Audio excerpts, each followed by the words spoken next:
What's going on, beautiful people? It's your boy Warren Watches Wrestling, back at you again with another video. And today, as you see, we are playing some Wrestling Would You Rather. New on this channel, we did some reviews. We're going to play some games. Today, we're going to play the Would You Rather game. Open to all and any suggestions anyone might have. Still new to the channel, still got 0 subscribers. So if you want to be the first one to subscribe, be greatly appreciated. But nonetheless, we're going to continue to try to push out content until we do find our community that we do appreciate. So today we're doing Would You Rather. I went on ChatGPT and asked them to make 30 Would You Rather questions for WWE, for pro wrestling overall, and for AEW versus WWE. Now, we will see how many we get through. It's 90 questions total. Don't plan on taking that much time. We might just do 1 or 2 today, maybe do the other one tomorrow or the next day. But right now, we're going to try to at least do all the WWE questions. Maybe I'll do pro wrestling. We shall see. But without further ado, let's jump right into it. I did see if they could add pictures to each slide. I guess this is the picture that we're getting, just 2 blank faces. But it'll do the job. ChatGPT can only do so much. Up first, we got, would you rather win the Royal Rumble from the #1 spot or cash in the money in the bank briefcase successfully? So, with those two, I mean, depends, right? I think winning the Royal Rumble from the #1 spot is obviously more impressive. You go on to headline WrestleMania. I think that would be my answer from a kayfabe perspective. Cashing the money in the bank would probably be a lot easier to do. You know, a 30-second match opposed to being in the #1 spot. These Royal Rumbles going for about an hour long. But if I was to choose, I would go win the Royal Rumble from the #1 spot. That solidifies you up there as one of the best to ever do it. So I feel like I would have to go with that. We see Money in the Bank cash-ins that don't last that long. But at least if you win the Royal Rumble, you're solidified as a Royal Rumble winner, and you get to go in WrestleMania. So pretty solid overall. Would you rather have The Undertaker's undefeated WrestleMania streak or have John Cena's 16 world title reigns? Okay. I think the answer here, believe it or not, I think it's pretty simple. 16 world title reigns means that you are at the top of the card for a long time and you do a lot of winning. Obviously, Undertaker's undefeated streak was, 21-0 before he lost it. So, he was there for 20 straight years, winning every single year of WrestleMania. I would say most WrestleManias, that was the most exciting match going into that. Will tonight be the night the streak ends? Will this be the person to beat the streak? And put on banger after banger match every single time that he had that was crazy. He built himself as an icon. Most people consider him to be a Mount Rushmore wrestler. I consider John Cena to be the GOAT. He had the GOAT. He had the farewell tour. So I do think you would have to go with the 16 world title run. Next we got, would you rather be managed by Paul Heyman or have Triple H as your mentor backstage? I mean, I guess you can kind of have both now, considering Triple H is the head of creative and Paul Heyman is there. If you struggle on the microphone, I would say Paul Heyman is probably your best bet. I would think if I was starting off as a wrestler, put me with Paul Heyman because he can lead me through promos. He can help me out, get me world title matches and kayfabe perspective. Having Triple H mentor you backstage would be great, but I feel you can find a different mentor. Paul Heyman could probably mentor you. So I would probably shockingly go with be managed by Paul Heyman. Just saying. Might just be me. Would you rather main event WrestleMania once or hold the Intercontinental Champion for 2 years straight? I like this one. This one's different. Okay. Main event WrestleMania once means that at least for 1 year, you are the biggest thing in wrestling. You are the main event of the biggest show of the year. So that means you're doing something correct to be in the main event. Now, on the counter side, that means that you could just make it to a main event, not win, and fall back down the card. Very possible chance for that happening as well. A 2-year run means that you're looking like Gunther. You're going to hold the title for multiple years, be dominant champion, but then again, you are a mid-card champion. Might be a hot take here. I don't know if it is or not, but I would probably rather main event WrestleMania once. At least that means that for 1 year, I am the biggest superstar of that year. I'm the headliner. I'm making all the news. I'm in the main event rather than being the best mid-carder in the business. I'm shooting for the glory. I'd rather main event WrestleMania once. Would you rather take a stunner from Stone Cold or a rock bottom from The Rock? In real life, I guess I'd. The stunner doesn't really look like it would particularly hurt. It's just someone grabbing your neck and jumping down. And then most of the stunners, the only reason it looks like it hurts is because they sell and people jump up with it. And really, like the rock bottom, someone picked me up and just dropped me on my back and knock the wind out of me. I feel like that would hurt a little bit more. And also the stunner, you get to sell it. You get to make it fun. You get to put your own flavor on it. Even if it is in wrestling terms as well, you can, do a backflip. Some people overdo it, but I feel like I'd rather take a stunner. I feel that'd be pretty cool. Being a Hell in a Cell match or being an Elimination Chamber match. I think this one, I would just go with the Hell in a Cell. The Elimination Chamber is fun. Actually, double take here. The Elimination Chamber is usually for something, at least, whether it's for the championship. Now it's usually for the number one contender going into WrestleMania. Whereas the Hell in a Cell, you just have a blood feud that could just be like we're having this weekend. We have Oba and Brock just in a blood feud. The last one we had Drew and CM Punk just in a blood feud. No title on the line there. So actually, thinking about it smartly, I'd rather be in the Elimination Chamber match. They're both fun matches. I think the Hell in a Cell is a much better match. But the Elimination Chamber, a lot of fun. You can probably do a lot less work if you do come in last. You only got to do there for like 5-10 minutes of work and you can get the win. Or you can do some crazy stunts in there as well. Jump off the pods, go into the fence. So I'm actually going to go with the Elimination Chamber. So what we got? Have The Rock's mic skill. Can you smell? Or have Bret Hart's in-ring ability. I think this one is very, very easy. You tell me who the bigger star is, and I think that's your answer right there. Obviously, I'm going to go with The Rock's mic skill. I think if you have great mic skills, you're going to get over a lot quicker than if you're great in the ring. We see plenty of people that can talk on the mic that get over before someone that is great in the ring. Great example, we have like Dragon Lee, Ricochet, guys like that are fantastic in the ring that will never get an opportunity for the main event. But then we have guys that people say suck in the ring, like let's just say The Miz, right? Terrific on the microphone, but multiple-time world champion. Not saying The Miz sucks in the ring, but he's not end-all, be-all great in the ring. Would you rather tag with Roman Reigns or tag with Seth Rollins? So, I can go multiple ways with this. Because if you're tagging with Roman, you are in the main event scene. Because Roman's not going to do anything that's not main event worthy. You're going to be in the main event scene, but you're also going to be a sidekick character until you get that feud with Roman, which might be bigger than that feud with Seth. My favorite wrestler is Seth Rollins. He's probably top 3 favorite all time. Would be Seth Rollins. So it would hard for me not to say Seth. Also, if you are with Seth, we see most of his factions not end great.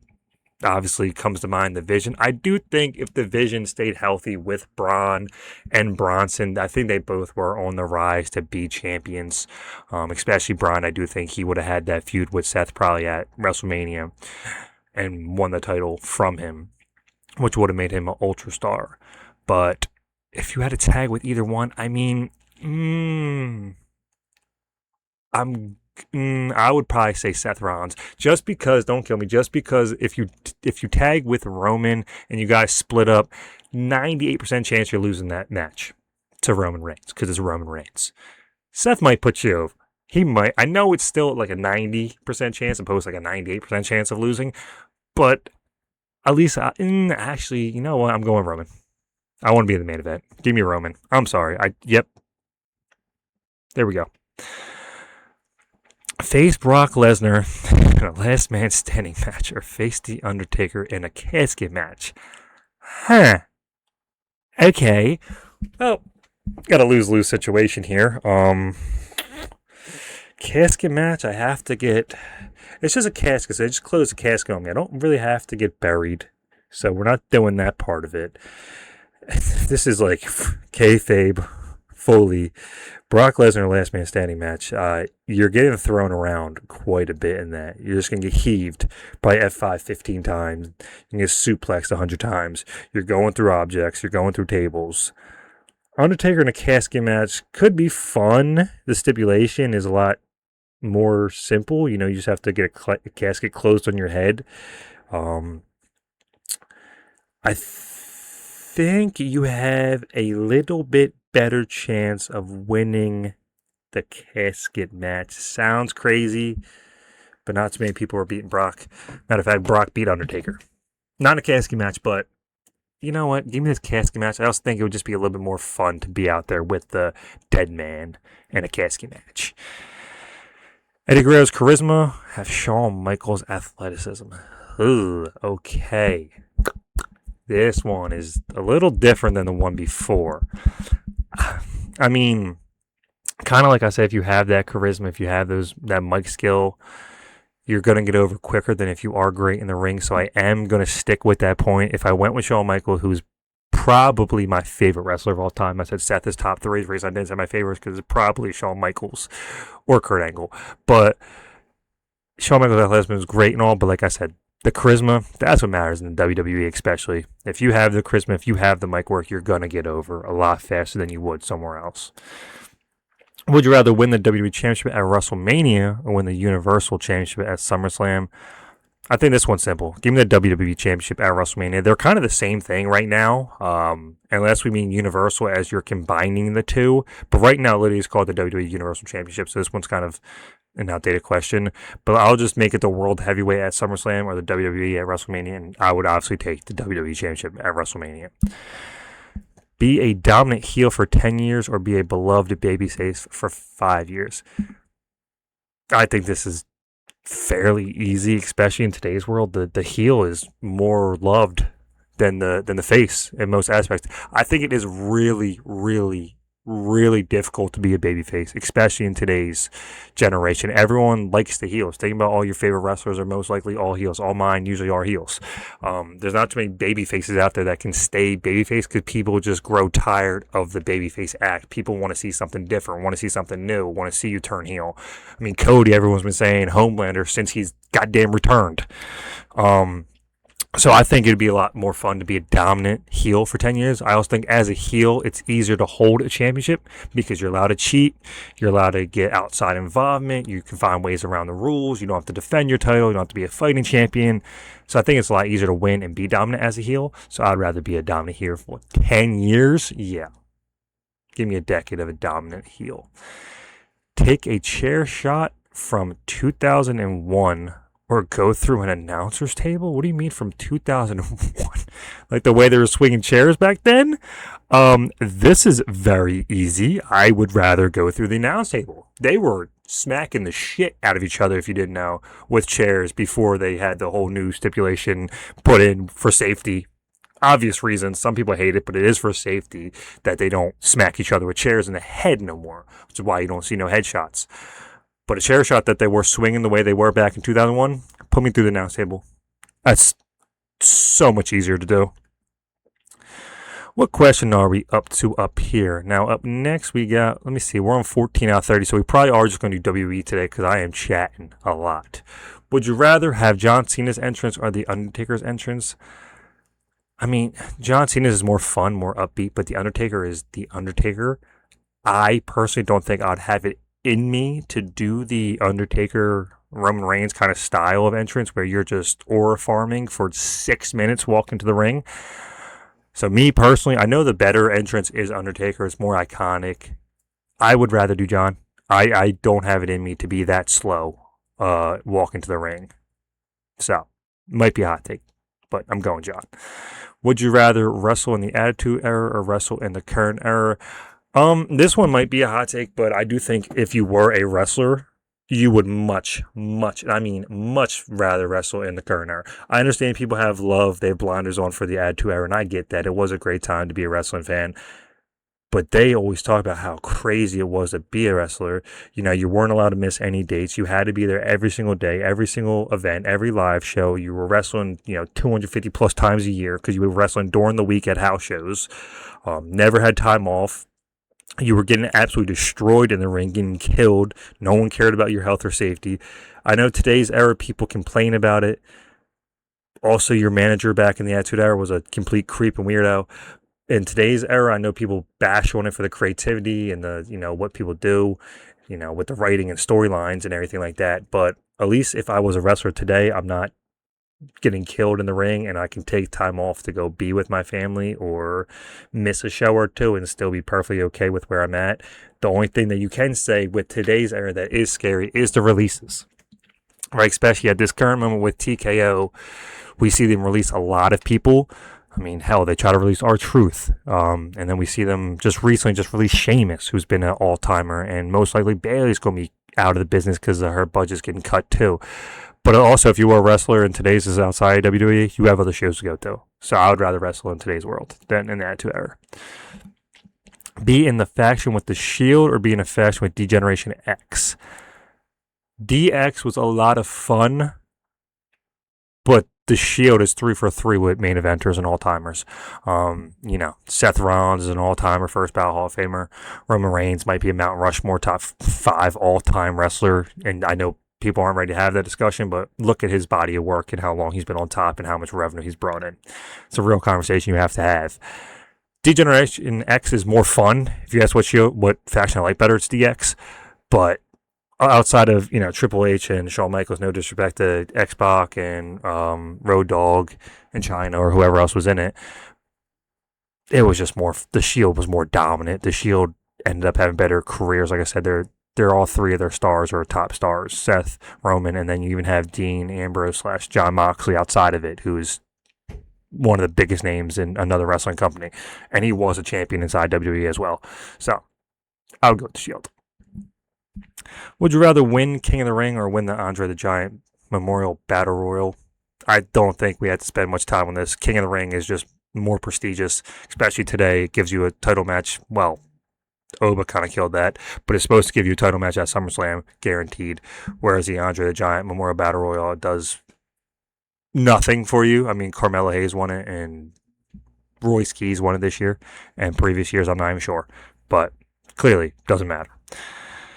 Would you rather have a 5-star match with no storyline or have a mediocre match with an incredible storyline? If we're talking WWE, I do think the mediocre match with an incredible storyline would just last longer. We see some 5-star matches on just an episode of Raw that people forget about. But if you have an all-timer storyline going into a match, even if that match is just okay, if the storytelling in the match is incredible, I think just by default it makes the match a lot better. I'd rather have a mediocre match with an incredible storyline. Just me. Would you rather take a tombstone pile driver or take an F5? Now, if we're talking about if I was a wrestler in WWE, I would probably rather take the tombstone just because Tombstone Piledriver was really only done by Kane and Undertaker at the time. And if you ever watch it, not to take the fun out of it, your head is usually by their thighs above his, very much above his knee. And he's dropping down to his knees. You're not even coming close to cracking your head. I know Hulk Hogan came out and said, "He got me, brother." But Undertaker was like, "I never hurt anybody with that move." So it looks like it's a pretty safe move to take. You're really just getting laid down. Balls. But the F5, you're getting thrown. You're up in the air. There's really no safe way to go about that other than you are just on shoulders getting thrown by Brock Lesnar. So I think you would just have to take the tombstone. Seems a lot more easy to take. Would you rather feud with Macho Man Randy Savage in his prime or feud with Ric Flair in his prime? I think both obviously are good answers here, but I can't say I watched too much of either one in their prime, to be completely honest with you. But I just think Macho Man Randy Savage was more fun. So I'm going to go with Macho Man Randy Savage. Can't talk too much about it because I don't know too much about that era. Would you rather be an undefeated champion for 1 year or be a multi-time champion who loses the belt 6 times? Going undefeated for a year is crazy. Multi-time champion that loses belt 6 times. So let's just, because, you could be a multi-time champion and have some good reigns in there. But being undefeated for a year, it's kind of crazy. I think I'm going to go with the year. Give me the title for a whole year. That means I'm the top guy for a year. I'll take that over winning and losing it. I do think the whole reigns things make no sense because don't you want to be champion for longer than if you just win it and lose it, win it, lose it. I feel like you're more dominant if you had it for a year. Have Mick Foley's pain tolerance or have Rey Mysterio's agility? Now, this one is actually actually a lot closer than you might think. Mick Foley's pain tolerance, as we know, he was an absolute nutcase and did not care about his body.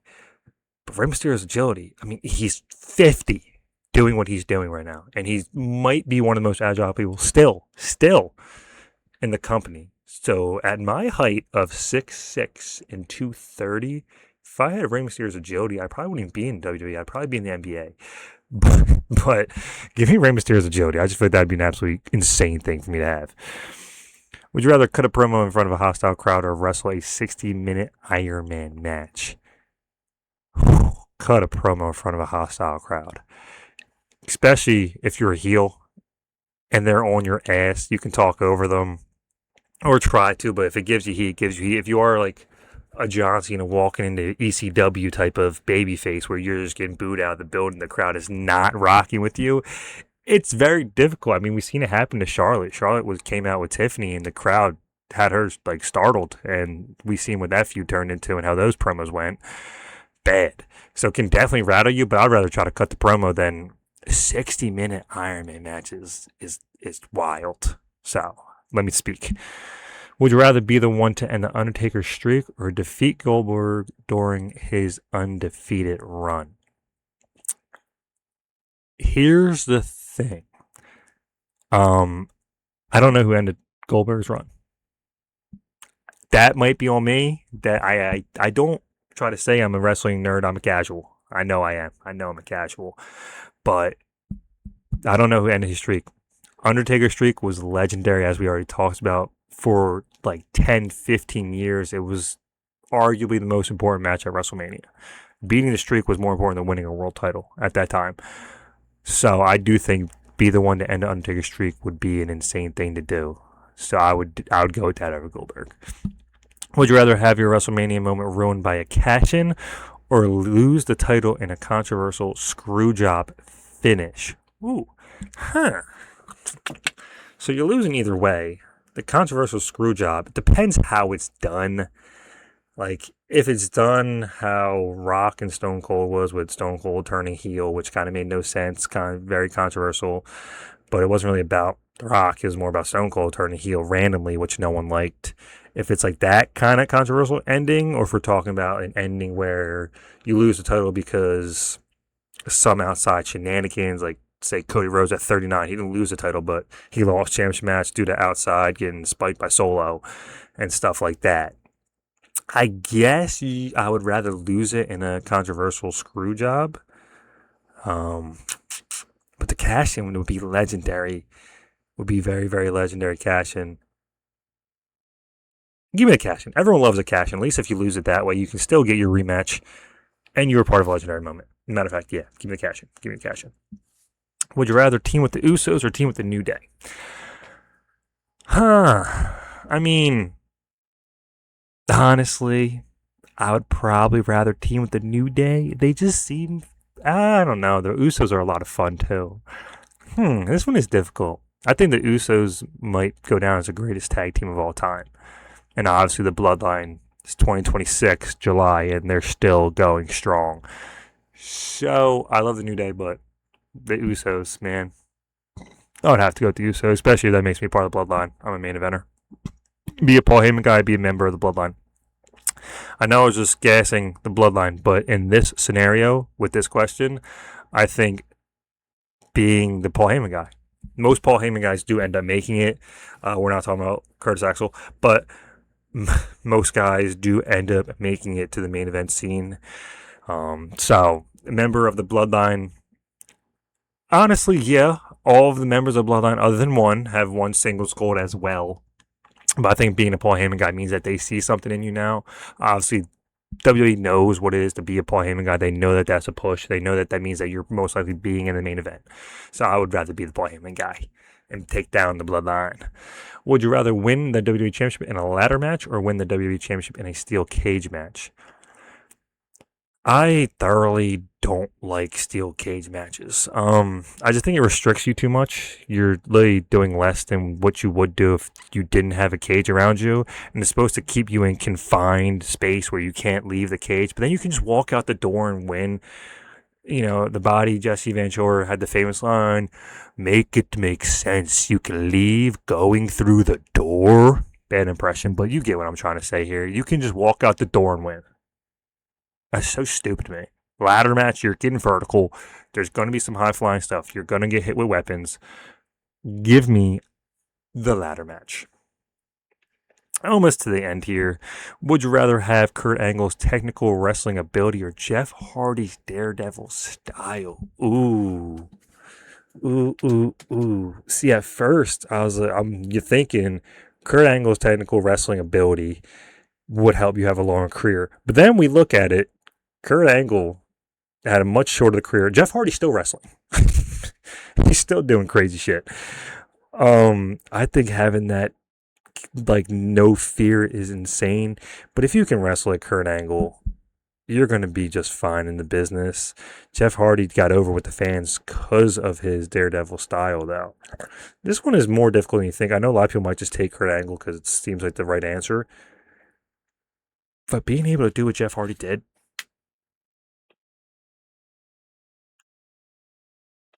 I'm going with Jeff Hardy. Sorry, I can't believe I just did that. Would you rather return as a Hall of Famer with 3 world titles or never retire? I'm sorry, I can't read. Retire as a Hall of Famer with 3 world titles or never make the Hall of Fame but hold 10 world titles. If I never make the Hall of Fame and I have 10 world titles, I clearly did something wrong politically, backstage, in the locker room, to Triple H, to somebody of higher power. 10 world titles and not in the Hall of Fame means that you are objectively a terrible person or a very disliked person. So, with that being said, I'm going to retire as a Hall of Famer with 3 world titles because at least that way I'm solidified. If I have 10 and I'm not making it, it means you did some crazy shit you probably shouldn't have been doing. So, give me the 3. Play it safe. That is part 1 of this video. Like I said, I was going to do multiple, but I might just save the other ones for a different day. I might upload them multiple times and throughout the weekend as well, just because I don't want to make a 30-minute long video. This video is already long enough. So, I hope you guys enjoyed this. I think it was a fun game to do, a little fun activity. Nice little 30 questions to get you going. Hope you guys enjoyed it. Hope you participated in it. If you have any other ideas, any other suggestions for me, please feel free. Drop a like. Someone be my first subscriber. It would mean the world to me. But that's all I got for you guys today. We will see you tomorrow. Stay beautiful, world.